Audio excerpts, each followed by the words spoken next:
Today I thought I'd talk about the merits of password stuffing.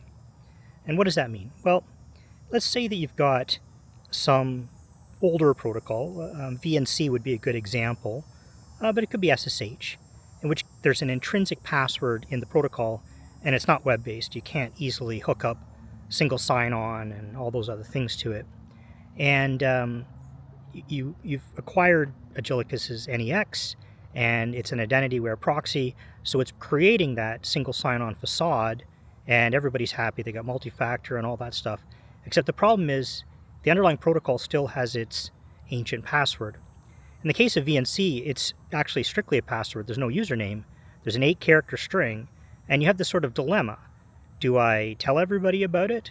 And everybody could be quite a lot of people. There could be external parties that are doing ad hoc maintenance for you.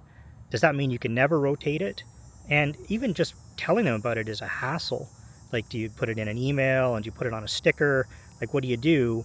You've got these people that are like, hey, I can't log into the system because I can't detect this really crappy 8-character password. So what can you do? Well, with Agilicus AnyX as an Identity Aware Proxy, we can stuff that on your behalf. And the advantage there is the end user won't know the password, which gives you a slight amount of increased security, I guess. If they're ever on your site and malicious and directly connecting to the thing, they won't be able to. When they're obviously connecting remotely over the internet via their browser and single sign-on, they'll have a much stronger sign-in. But the second advantage is you won't have to worry about telling them about it, or if you rotate it breaking. And this can work also for SSH. SSH is really interesting because you have a choice. You can be end-to-end encrypted from the user's keyboard all the way to the SSH server, maintain the host key intact, in which case, if there is a second password other than the multi-factor and single sign-on that we've done, the user's going to have to know it. Or perhaps it's an SSH key, which would be better. But you've got the same problem. You've got to disseminate that information. It's hard to rotate. You've got a second choice. You can have us do a 2-step encryption.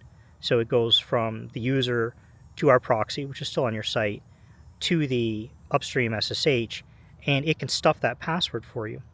And the advantage there is, well, it means it can A, work web-based, so you can use it right in a browser. B, the user doesn't need to know the password to that router or anything, which means you can rotate it, which means that, ad hoc people can come into your site.